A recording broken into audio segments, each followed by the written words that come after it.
Nat, lo kenapa sih? Dari tadi liatin gue kayak gitu.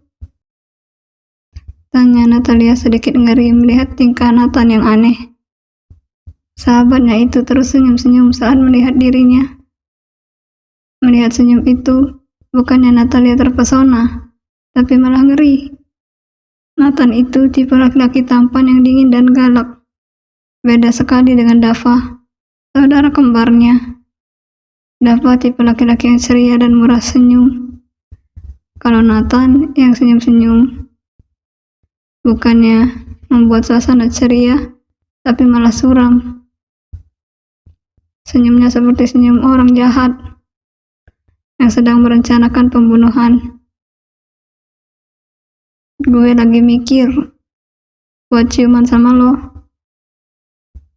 Nathan ini juga tipe laki-laki yang blak-blakan. Dia selalu mengutarakan apa yang ada di otaknya tanpa ragu. Gila ya lo. Lo bilang lo geli kalau mesra-mesraan sama gue. Lo sahabat gue. Gue merinding kalau mikirin harus ciuman sama lo. Kata Natalia menutup dadanya dengan bantal. Nah, itu kan sebelum gue gituan sama lo. Setelah gituan, otak gue mikir ke situ mulu. Lagian, lo gak mau apa ciuman? Kita gak pernah pacaran. Setidaknya ayo kita coba. Siapa tahu enak. Kayak yang kemarin. Sudah halal juga. Kata Nathan mengeluarkan isi pikirannya. Kaki Natalia refleks menendang badan Nathan. Hingga sahabatnya itu jatuh dari tempat tidur dan bokongnya mencium lantai yang dingin. Awas lo, gue cium lo, kata Nathan bangkit, lalu memeluk dan menindih tubuh Natalia. Minggir lo, gue tabok lo, ancam Natalia. Tapi Nathan tidak peduli dan malah menciumi seluruh wajah Natalia dengan semangat. Sana pergi lo, kampret, gue gebuk lo, kata Natalia dengan kesal. Nathan malah semakin semangat menciumi Natalia. Gila lo, geli, anjir, sana minggir. Enak ay, kalau tahu nikah itu enak, gue nikah dari dulu dah. Mau nikah sama siapa lo? Lo jomblo abadi, cewek-cewek pada takut karena lo galak. Oh iya, lupa gue. Kalau gue gak punya pacar, tapi sekarang punya istri. Kita punya kontrak. Bantah Natalia walaupun wajahnya sudah memerah seperti kepiting rebus. Gak mau, gue gak mau. Lo harus tanggung jawab udah ngambil keperjakaan gue. Lo harus hidup seumur hidup sama gue. Titik. Anjir. Harusnya gue yang minta tanggung jawab. Lo malah kebalik. Lagian lo juga ngambil keperawanan gue, anjir. Kata Natalia kesal. Lalu menjambak rambut Nathan.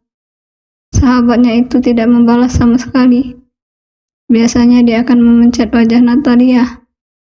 Namun kali ini Nathan hanya diam saja dan memeluk Natalia dan meletakkan kepalanya di dada Natalia. Bakar aja kontraknya. Gue tanggung jawab seumur hidup sama lo, ay. Lo gak kasihan sama gue. Gak bakal ada yang mau hidup sama gue.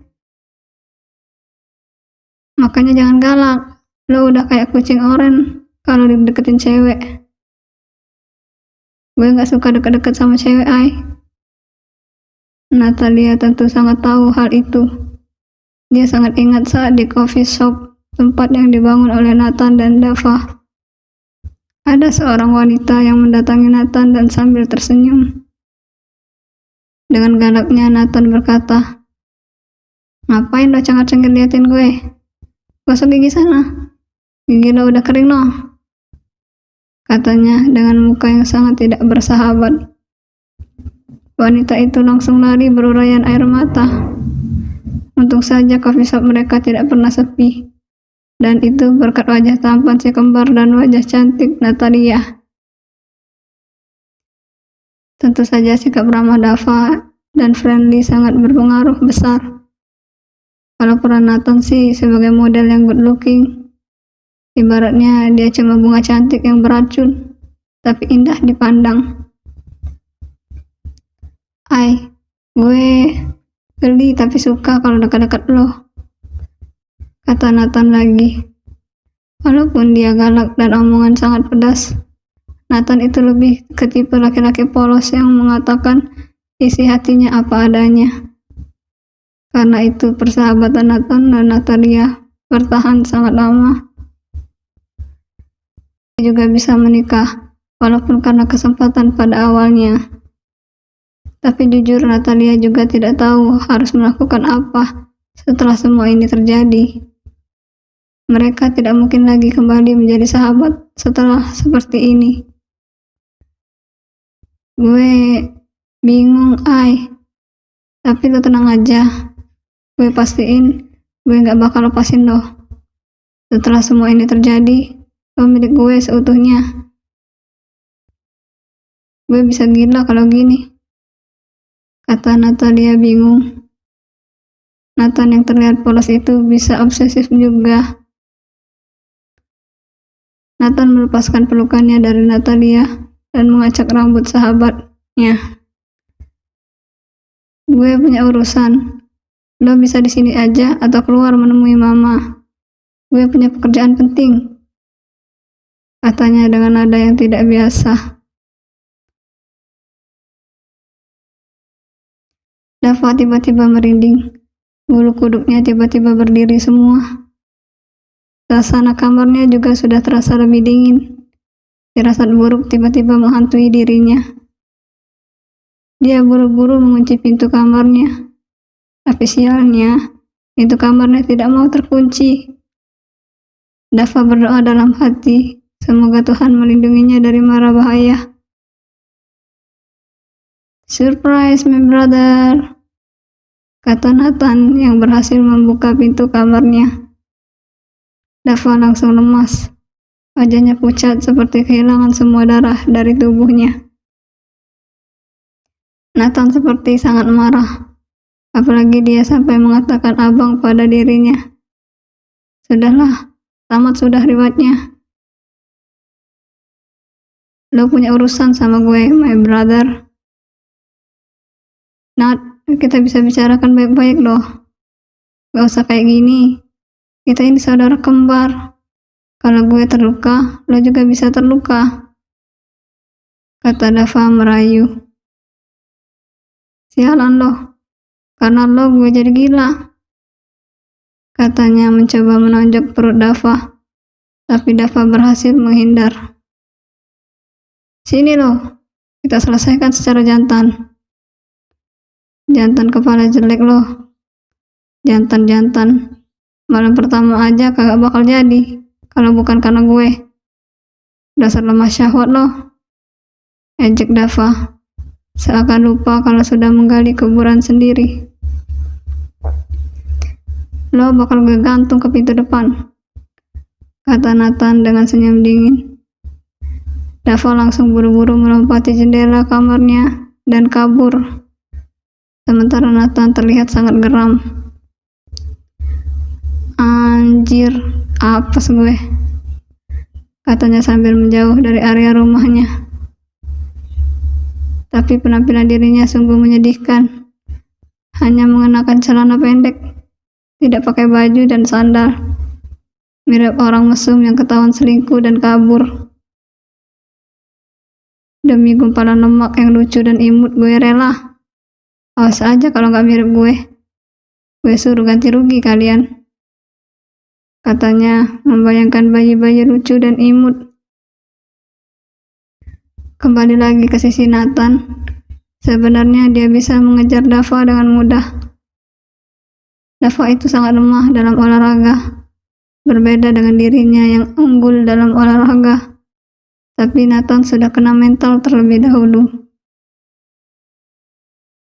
Beraninya dia mengatakan dirinya lemah syahwat. Dava tidak tahu saja kalau dia jauh lebih dari sekadar mampu. Tapi pura-pura dulu. Dava masih hidup kan?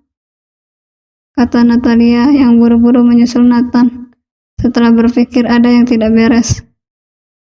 Pantas saja dia selalu merasa ada yang ganjil. Barulah Natalia sadar jika apa yang terjadi itu ulah Dava. Dia kabur.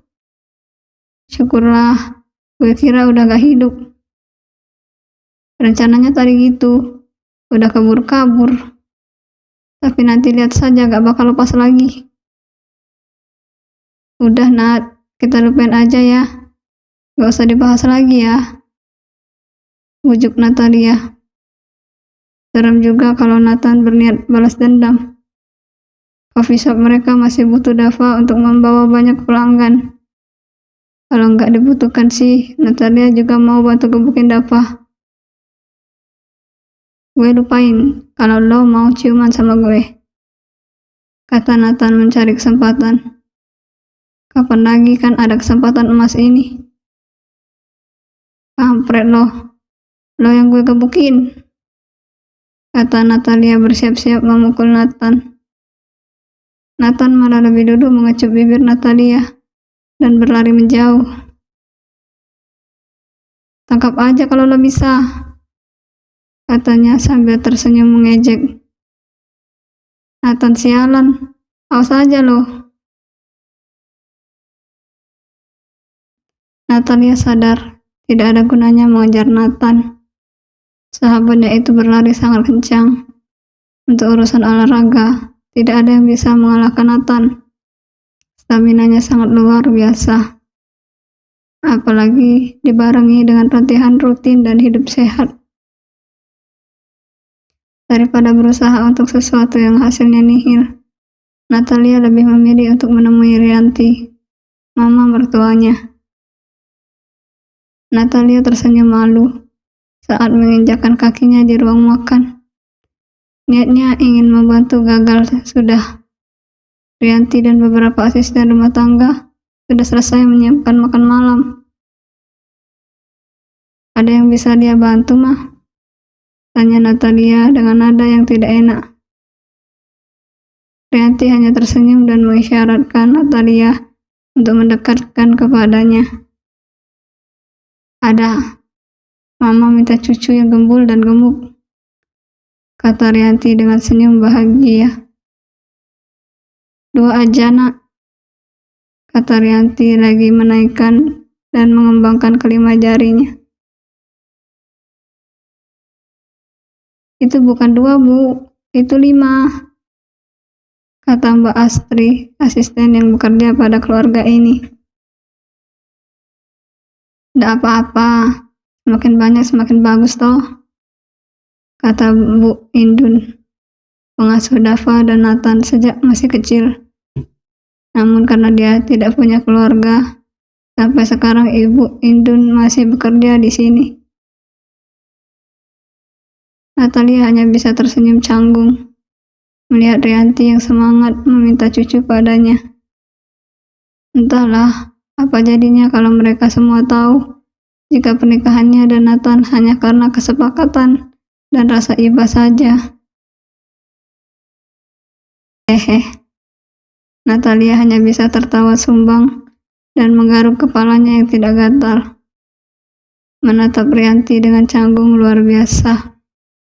Ingin rasanya dia lari dari sini.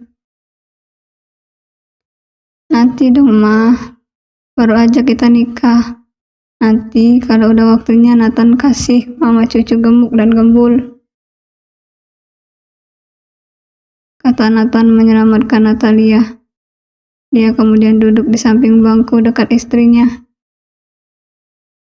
Tidak lama, Rama datang dan duduk, melihat ke sekeliling dan menyadari jika Dava tidak ada. Biasanya anak sulungnya itu selalu nomor 1 kalau ke meja makan. Dava mana? Tanyanya. Rianti malah menatap Nathan. Dia tahu jika Nathan sedang kesal pada Dava. Mungkin karena ulah mereka juga yang mau cepat-cepat punya cucu. Jemput abangmu Nat, katanya pada Nathan. Sekarang hanya Nathan yang tahu di mana Dava bersembunyi. Mungkin karena ikatan anak kembar. Kembar tidak identik ini selalu bisa menemukan saudaranya yang bersembunyi, walau mereka tidak pernah mengakui jika mereka kembar. Ikatan batin itu tidak bisa disembunyikan. Nathan bangkit dari duduknya. Sebelum pergi, dia malah mengambil kesempatan untuk mengecup pipi Natalia lagi. Natalia tidak bisa berbuat apa-apa karena ada orang tua Nathan. Padahal dia ingin sekali menendang bokong Nathan. Sementara itu, Dava sedang meringkuk kedinginan di bawah rumah pohon. Hari mulai gelap, tapi dia takut dihajar Nathan. Kenapa cuma gue yang kena getahnya? Yang pingin gumpalan lemak kan mama, papa juga. Adeh, mana dingin lagi. Mau pulang gak berani, katanya sambil menepuk nyamuk yang hinggap di badannya, menggosok lengannya yang tidak menggunakan baju. Makanya lo jangan iseng, kata Nathan dari belakang dan menyelimuti tubuh Dava dengan jaket kesayangan. Nathan memang galak minta ampun, tapi dia sayang Dava. Begitu juga Dava, dia sangat menyayangi saudara kembarnya itu. Adek, Dava langsung memeluk kaki Nathan penuh haru. Kalau sudah seperti ini, adiknya itu sudah memaafkan perbuatan. Wah, lama banget datangnya. Banyak nyamuk nih, udah digigitin, katanya sambil terus memeluk kaki Nathan. Buk, Nathan malah memukul punggung Dava keras, sampai Dava terbatuk. Ada nyamuk, gede banget. Nathan dengan santainya meninggalkan Dava. Adek, tunggu abang, katanya mengejar Nathan yang lebih dulu pergi. Najis, gue lebih cinta lo.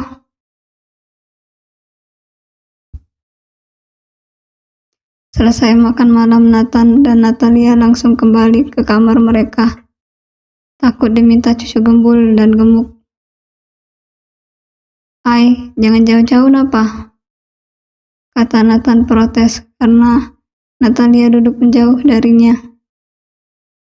Gue gak mau deket-deket lo aneh, tangannya gak bisa diam. Cuma mau meluk aja, Ai. Tangan gue diam kok, swear. Lo gak bisa dipercaya. Gue gak mau dekat-dekat. Ya, Ai, gue pengen ciuman, gak cuman kecupan. Lo tau gak, Ai, ciuman itu ada bermacam-macam. Lo pasti gak tahu kan? Jomblo sih. Nathan mulai mengejek Natalia. Nathan kalau bersama Natalia saja, dia banyak berbicara. Kalau dengan orang lain, dia itu dingin dan bicara seperlunya. Namun hal itu yang banyak membuat banyak wanita mengejarnya. Semua wanita itu akan berakhir patah hati. Memang wanita itu makhluk aneh dan sulit dimengerti.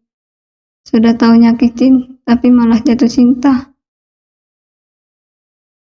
Emang iya? Natalia mulai penasaran. Bagaimana dia itu adalah wanita muda yang sangat penasaran pada hubungan percintaan. Selama ini dia tidak punya waktu untuk diri sendiri. Natalia yang tinggal bersama ayah dan ibu tirinya, hidup menderita, diabaikan, bahkan kebutuhan dasar Natalia saja harus dicari sendiri. Terlebih lagi, ibu tiri dan saudara tirinya harus dilayani layaknya ratu. Kalau tidak, ayahnya akan marah dan memaki-maki dirinya. Dia sibuk mengerjakan pekerjaan rumah dan mencari uang untuk kebutuhan dirinya. Tamat SMA saja sangat sulit untuknya. Untung saja Nathan membantunya secara ekonomi. Natalia dan Nathan sekolah di sekolah yang sama. Sekolahnya bertaraf internasional, sehingga butuh banyak biaya. Namun untuk uang sekolah, orang tua Nathan yang membayar semuanya, termasuk uang buku dan praktek. Namun, dia tidak enak kalau harus meminta lagi untuk kebutuhan lainnya. Karena itu Natalia juga menjadi guru privat dan mencari pekerjaan lainnya. Sekarang dia juga bekerja di coffee shop milik Nathan dan Dava sambil kuliah. Dulu gue bilang, lo gak percaya, sekarang penasaran, kata Nathan kesal. Kalau lo yang bilang mana percaya gue, lo juga gak pernah punya pacar. Malah aneh kalau gue percaya begitu saja. Kalau Dava, baru gue percaya. Dia kan banyak ceweknya. Gue juga tahu, gue kan gak ada. Lo kenapa? Tadi mau bilang apa? Gak jadi, Pokoknya gue tahu, tanpa harus punya pacar. Ya, lo tahu dari mana biar gue juga percaya. Kalau bukan dari sumber terpercaya, gue gak mau percaya. Takut hoax. Sekarang Nathan malah bingung menjelaskannya. Masa ngaku kalau dia pernah melihatnya di film yang khusus? Memang laki-laki pasti melihat hal itu, walaupun tidak terus-menerus. Mungkin hanya melihat karena penasaran atau ajakan. Tapi dia malu mengakuinya pada Natalia. Dari mana, Nat? Natalia semakin penasaran karena Nathan hanya diam dan tidak mau menjawab pertanyaan darinya. Dari Dava. Iya, dari Dava. Dava malah kena sasaran fitnah lagi. Sungguh kasihan sekali abang kembar Nathan itu.